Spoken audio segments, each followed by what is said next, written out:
Hey, everybody. Welcome to Daniel Davis Deep Dive, coming live to you from Washington, D.C. again. Hey, listen, this is going to be a little bit of a different episode. Most of this time, we'll talk about something that's going on, whatever the hot issues are, and we'll show a few television clips that some people are talking about so that you know what's happening in there. This one's going to be a little bit different because we're actually going to be talking to you, the viewers. One of the things I love about this whole platform here on YouTube and TikTok is that I get to interact with people as opposed to when I'm on TV. I don't even know who's watching, but here we actually get to find out, and we get a lot of viewer questions, and we get a chance to answer some of those. And we've been getting a lot of good ones here lately. And I picked up a few, especially we got here off some of our TikTokers out there who I really appreciate, have been asking some questions. And we start to see some of the same questions pop up by a number of people. And I thought it might be useful literally to just have an episode to address your questions.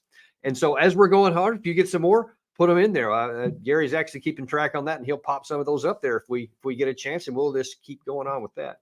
One of the first questions that we have here, it says, in terms of the situation that happened overnight where U.S. F-16s attacked some Iran-backed militias and their ammunition depots in Syria, and I had a video where I came in and I said, hey, we shouldn't even be there.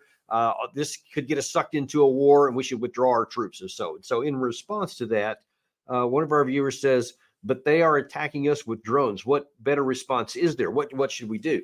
Great question.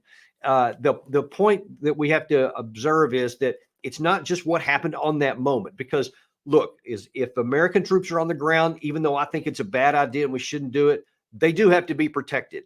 And if someone attacks them and someone tries to kill us, we will kill them. No question about it, point blank. And so it is appropriate for us to respond. Anytime that we know where the point of origin was or who actually launched something, no matter what, all the rules of engagement and all the laws of war authorize us to respond. And so we can, and we did. So the strike itself, the U.S. response itself was fine in terms of what happened, because that's where we claim anyway the ammunition came from that was used in those strikes. So it's right to go after them. But the bigger issue that we need to face, especially going forward, is why are those soldiers out there in the first place? They shouldn't be.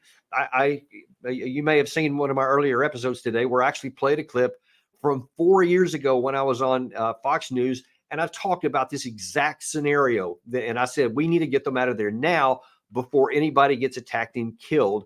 And at that time, Trump was still in office, and I was advocating that he actually make good on his claim that he was going to get troops out of Syria. You said that the best thing that President Trump could do at this point is to pull completely out of Iraq and Syria. You know, that Syria component was one he looked at, and his critics were harsh on him. Why do you say that? Yes, they were. And even on your show periodically. I know you were supporting the president. Yeah, I remember. That's what he should have been doing. And I wish that he would follow through with what he said. He said it twice last year, and yet they're still there, because all they do is pose a threat to be attacked. But there's no security interest of America that they're defending, because those people that are there, they don't have the ability to come and attack the United States. They're stuck in Syria. All we do is take more risk and have the risk of more soldiers being killed, and that does not help. Yeah. So, and you see there, that's now we're in that very situation here. So if just imagine this, what if Trump had actually done what he said at that time? Because that was the third time that he had said, we're going to withdraw from Syria, and the forces in the Pentagon and all these warhawks all over the government, and he had a bunch of them on his cabinet, unfortunately, talked him out of it. Now, but imagine if he had stuck with his guns and said, no, we're going to get them out of there. None of our troops would have been attacked yesterday. None of our troops would have been attacked over the last week or so, and we would not have this vulnerability. Even if Iran wanted to, even if some of these Hezbollah-backed groups wanted to, there wouldn't be anybody there. What are they going to go and attack our aircraft carrier battle group in the Mediterranean? They don't have the capacity to do that. So our vulnerability would be way low, and the chance of a war would be much, much less in expanding. But we have what we have, and so we just have to respond to it, and we have to deal with it. I doubt that President Biden's watching this show. I don't know. Maybe we should check the list there and see who's actually watching. But I hope he is, because if he is, Mr. President, please Get them out of there now. Don't wait any longer. Let's don't have to do another video later of how Americans died because we didn't get them out of there. But well, that's we'll leave that for another day because I doubt he's actually there. Next question is, let's see, peace through strength. They have our hostages. What, are we just going to sit back? Now that one's referring to the situation in Hamas, in the Hamas-Israel war, with our hostages, many countries' hostages in Hamas, and so or in Gaza City. So the question is, hey man, we can't just do nothing. They have our hostages. We have to go in there. Well, look, here's the hard truth of it. Once they have hostages and they got them back into the Gaza, and especially with all of these airstrikes that are going on, just hundreds of them in the last number of hours, literally hours, the place is just getting pulverized. And the issue is, or the reality is, that the IDF Air Force is specifically going after the tunnel system. And we know from those hostages that were released, some of those hostages are in those tunnels. So the likelihood is pretty high that many of the hostages are already being killed by these aerial attacks. And those that are not are, very valuable leverage for Hamas. And so they're not just going to give them up. But if we try to send somebody in there, if we try to send people in to get them, whether it's Israeli or American, there's just almost no chance for success. Anytime hostage rescues have been attempted, it's been because they have been meticulously planned and extraordinary levels of intelligence so that you know where the hostages are, you know what the routine is for the hostage takers and all that. None of that exists because we don't have the intelligence assets to be able to go in. One of the earlier questions I actually did see on this stream right here was, what about the rumors that the U.S. Special Forces had gone in and actually got their clocks cleaned?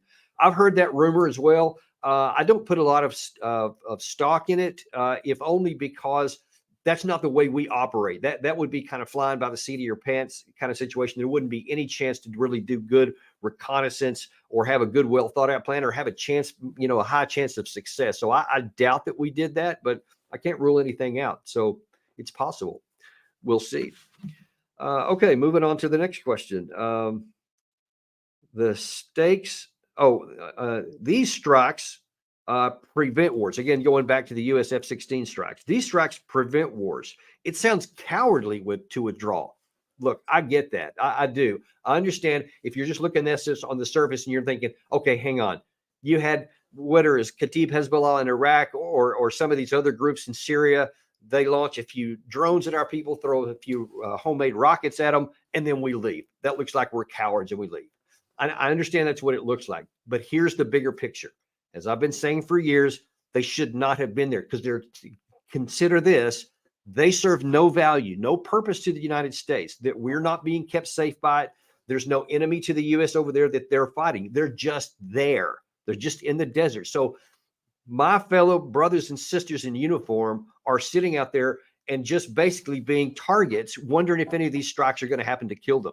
Why should they stay there and risk their lives for no gain and no value to the country? They're not keeping us safe, and yet their lives are at risk. They're in harm's way.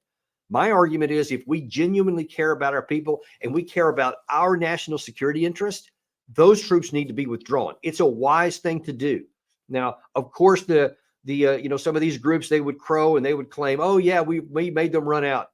I'm sure they will. And there's nothing you can do about that. But we should not let somebody's, schoolyard talking keep us from doing wise things, keep us from doing something that makes great sense for our country, protects our troops, and therefore protects our capacity to wage war if we need to. That's the key issue that is here, you're going on here. And we just have to get up past this. It's going to be embarrassing. I mean, because you can't, if you do it under these conditions, they will say that. And I admit that openly. But it's the right thing to do. It's the smart thing to do. And that's why I advocate it. Next question we have is, I'm sorry, I should have gotten the names. I wish I could have called people out by name here who put these questions in, because a lot of these are really good. One of the things I said earlier today is that, look, we have to avoid getting sucked into war. That'd be the worst thing for American national interest. And one of our TikTokers actually replied, says, get sucked in. Our goal of the warhawks is to get into this war. They want to do it so that we generate a lot of money. Look, I would love to be able to say, well, that's not true. That's not what's going on here. We're doing this out of the misguided reason that they think it's the right thing to do. I like to think that, but I would be naive to say that there's not a lot of pressure on that. One of the things we actually put in this show just a few days ago is that a lot of these general officers who are advocating, we have to be tough, we have to go in, we have to buy more weapons, we have to have a bigger national defense budget, are the senior officials on a lot of these defense contractor companies, the very people who financially benefit from these wars, from getting a bigger defense budget. That's just the facts. It's just true. So if you want to see some detail on that, we've got one of the videos there on General Jack Keane was one of them. But I think it was the Generals Part 3, if you want to go back and look at it. But yeah, that's unfortunately a part of it. It's not widespread. It's not that black and white, but I'd be lying if I didn't say that some of that flat out does exist. Let's see. We got one more question here. Oh, yeah. This is another one I hear a lot. We need this war to stop terrorism once and for all. And man, if only that were even theoretically possible. I wish it was, but people have been saying that, and I'm talking senior American officials, government officials, senior military leaders, generals, for a year. My whole career, I've been hearing that, especially since 9/11. I mean, we went to Afghanistan and the Taliban. We went into that war and we said we're going to destroy the Taliban, destroy Al Qaeda, so that Afghanistan can never be used again as a platform for terrorism. That was the goal. That was nonsense. It was nonsense from day one. It never had a chance because you can't physically do it. Unless you eliminate every human being off the soil, you can never take any place on earth and say it's not going to be used as a source of terrorism, because most terrorism is basically an idea. What it is, and look, this goes back to like the Peloponnesian Wars in like 2000 BC. It's been around as long as mankind has been fighting. In fact, I think you could probably go all the way back to the biblical times of Adam and Eve. I think the serpent was the first insurgent, trying to trick the humans there, and that had some success. And that's a bit of a joke, but that's actually underscores exactly why you have terrorism and why it will never be getting rid of, because you have somebody who's smaller and less powerful, and the powers that be on whatever circumstance you're talking about, whether that's Israeli Hamas, whether that was U.S. in Iraq, U.S. in Afghanistan, or any of these other places all around the world where terrorism is going on, it's because the person in the little side, in the little power, can't just sit there and let the side with the big power, listen to them. And so when the circumstances get big enough, then they use terrorist actions to try and get the attention, to try to get their way. Of course, we call it deplorable because basically they're murdering people to get what they want. But the reality is that you can't get rid of that idea, because some have said, it has a place because it eventually succeeds for some people. Therefore, others see that and they think, oh, well, maybe it'll work for us. And that's just one of the flaws of mankind, I'm afraid, is that, when things get to a certain point, people are willing to use force and kill other people to get what they want. And that's the ugly side of mankind that I wish there was a way out of. And until Jesus comes back and, we have a new kingdom on the planet, and Satan is cast into the outer darkness. Until that happens, I'm afraid that's just going to be a continued part of life. I do see we have one more on the screen here. What is this? Are there people in the USA who were able to challenge and resist the military-industrial complex? Well, there certainly are those that can resist them. There's lots of groups. The Program on Government Oversight, POGO, is one of the premier ones that does that. They live to bring light into the darkness of some of these things, and the Open Secrets Society. They do the same thing on the political level. So there are some groups that do this, and lots of individuals that do this. Matthew Ho, who was one of our guests before, is a premier individual who does that. We do it on this show here, that we want to bring the truth to light, no matter how ugly it may be, or how many people may not like it. We're not going to be intimidated by anybody who's coming in and just telling us to shut up and be quiet, because that's not the popular narrative. You get enough of that on mainstream television. That's why we created this channel, is for people like you, because we are looking out for you. We're on your side, and we're not the kind that uses force to try to get our way. We try to use intellect and compulsion to logic and reason and ration. And we are not going to shy away from bringing to light the things that need to be brought to the light, to the things that some people in this power don't want to see. We're going to bring them up because it needs to be. Yes, Keith, that's exactly right. You can't kill an idea, even if it's terrible, even if it's awful. You just can't kill your way out of it. We saw that to our painful firsthand experience in Iraq with the insurgency. We saw it with the Afghan insurgency.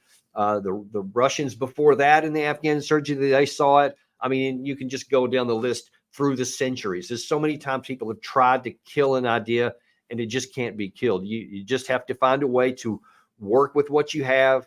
People have to make compromises and they can live in peace. And when they do that, people can live in peace, even with different ideas. But the thought that you're going to go with military power and kill your way out of it is just doomed to failure. And I fear, and this is a good place to bring this point up, that Israel is going to learn that to their harm too. Their military objective is to go into their stated military objective is to destroy Hamas so that Israel can live in peace. There's this belief that if they kill enough of the bad guys, that now all of a sudden they're going to have peace, but they're not. Look, the word Hamas itself means resistance, or some rough translation of that. And it's resistance to an idea that, you know, you can have all different views on this. You can agree, disagree. It doesn't make any difference in terms of what happens, because many of the Palestinian people believe they should have that land. They should not be forced into other areas, and they should not be kicked out of their own, what they consider to be their own land. And so that idea that they deserve a state is ingrained in them. And Hamas says, you know, their stated view is that Israel has to cease to exist, which is why we have this war, because there's no negotiating room there. And so Israel wants to go in and kill that idea, but they're not going to, unless they kill everyone. And God help us if that ever happens. I don't believe that they will. They're even in their anger, they're not going to do that. But that just underscores that even if they're militarily successful here, all they're going to end up doing is just exchanging one group for another, because all of the underlying conditions will still exist. If that wall exists around that 25-mile zone that's called the Gaza Strip, as long as the people in the West Bank are still, you know, deprived of the same rights that the rest of the Israeli citizens have, that idea is going to continue to persist. And you're going to get new people on there. And you're going to get somebody who's going to replace Hamas. Somebody's going to have to. Even if Israel kills all the Hamas people, somebody has to govern the Gaza Strip. So they're going to have new people. And the idea that the person or the group that would replace them is somehow going to be all cool with you know, remaining in the Gaza Strip and be at peace with Israel is just completely unrealistic. So I fear that Israel is going to have a far worse situation even after this military operation. Let's see. I think we got time for one more. What do we have here? Unfortunately, we failed to kill the idea of Nazism. It sprouted in Ukraine, and it sprouts in the USA, and it sprouts in Canada. You know, look, you had lots of issues. You can say the same thing about communism. You know, we had the Cold War was about communism, but not a lot of people know that actually prior to the onset of the Cold War, there were lots of communist sympathizers in the United States, and like a communist party in France and in Germany, all different kinds of places that, you know, in the West that later on, I'm talking about after the war, not before World War II, even after it there were. You know, you had the famous Red Scare of McCarthyism and, you know, looking for a commie under every bush and all that. You may remember that from your high school history. That kind of thing continues, and it's an idea. And the Cold War didn't destroy it. Things just kind of morph and they change forms. But you have at the core of all of this, the same thing is that people have to learn how to get along. People have to learn that you can't get everything your way. Even if you have power, you have to get along with everybody, or nobody's going to get along. And I think that we've certainly seen a lot of that. And I have great concerns about the shape of the entire Middle East, about Israel, because I want them to have peace. I want those civilians in Israel to actually have the peace they seek. I want the civilians in the Palestine areas to have the peace that they seek. And it's going to require a lot of compromise on both sides. And unfortunately, that is just increased by leaps and bounds now because of this war. And probably the best case scenarios, it's going to be many years before those two sides are going to be willing to have those kind of negotiations or those kind of compromises that are necessary. Same thing in the Russia and Ukraine situation. You have the exact same dynamics, just playing out on a different scale because of this war. Now then, the hatred between the two is so high, it's going to take another generation probably to where they can have a chance to work to live in peace. But it is possible. I mean, look at Vietnam. I mean, they were our mortal enemy in the 60s. And now you have the, American leaders and presidents sometimes going over there for visits. And so, they're not like bosom buddies, but we're getting along and we're coexisting and we're not threatening each other anymore. So it's possible. But war makes it so much more difficult. And I wish we could somehow learn to use different tools to settle our differences that are not so catastrophically for our interests. But anyway, that's our show for today. Keep those cards and letters coming. Share this channel with everybody that you can.